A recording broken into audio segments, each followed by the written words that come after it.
Alors aujourd'hui, un exercice que vous connaissez certainement, mais que vous avez peut-être pas pratiqué, et pourtant je vous le conseille vraiment, c'est l'exercice de la serviette. C'est un exercice que je vous conseille de travailler 10 minutes à chaque séance. C'est un exercice génial parce que vous aurez un feedback immédiat. Pas besoin de coach, pas besoin de... Voilà, c'est génial, c'est amusant, ça va vous permettre d'éviter la gratte. Ça va vous permettre un bon contact avec vos fers. C'est vraiment super pour comprendre la vérité du contact. Alors je suis sûr que vous le connaissez cet exercice, mais je vais essayer de vous dire le pourquoi. Pourquoi est-ce qu'on fait cet exercice exactement? D'abord, pourquoi c'est puissant? Pourquoi c'est un exercice qui est puissant? C'est un exercice qui va corriger la gratte. Donc c'est vraiment la gratte, c'est vraiment donc frapper un peu avant la balle. Gratter avant la balle, c'est quelque chose de très très courant. Comme je vous le disais, c'est simple, pas besoin de coach. En plus, oui, ça vous oblige à avoir un angle d'attaque descendant. Donc ça, c'est très bien. Et surtout, c'est si vous pratiquez essentiellement sur tapis, c'est un exercice qui va vous servir.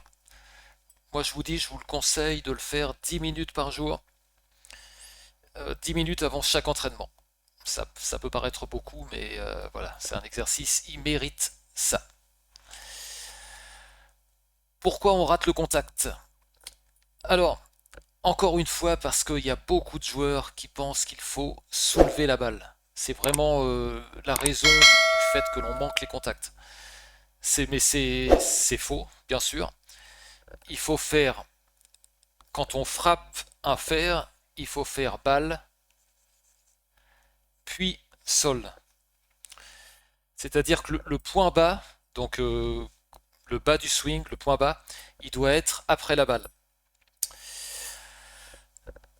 Euh, la serviette, je vais vous expliquer après, mais elle va vous permettre de vous empêcher de manière physique, avec un obstacle, de faire cette erreur, de gratter, de frapper avant la balle. Donc on passe tout de suite, avant que je vous ennuie trop, à la mise en place de l'exercice. Donc vous prenez une serviette pliée et vous allez la placer à 6-10 cm pliée ou étendue. Hein. Moi, j'aime assez qu'elle soit étendue. Faut pas non plus qu'elle ait trop de relief. Donc vous la placez à 6-10 cm. 6-10 cm derrière la balle. Euh, Maintenant, c'est pas d'une précision ultime. Hein. C'est en gros une largeur de main. Vous voyez, ici, vous avez à peu près une largeur de main. Vous vous installez normalement à l'adresse et le but, il est simple, hein, c'est frapper la balle sans toucher la serviette. Vous l'avez deviné. Si vous touchez la serviette, c'est que vous êtes arrivé trop en arrière. Euh, et si vous la manquez, à ce moment-là, c'est que c'est ok, vous avez fait un bon swing avec un bon angle d'attaque. Donc ce qui est super, c'est que vous avez un feedback, comme je vous le disais, immédiat, puisque si vous touchez la serviette, si vous la lancez ou si vous la froissez, c'est que vous avez fait un mauvais swing, vous avez un mauvais contact. Donc c'est... Voilà, moi en petit exercice, alors petit c'est pas péjoratif, c'est vraiment un de mes préférés.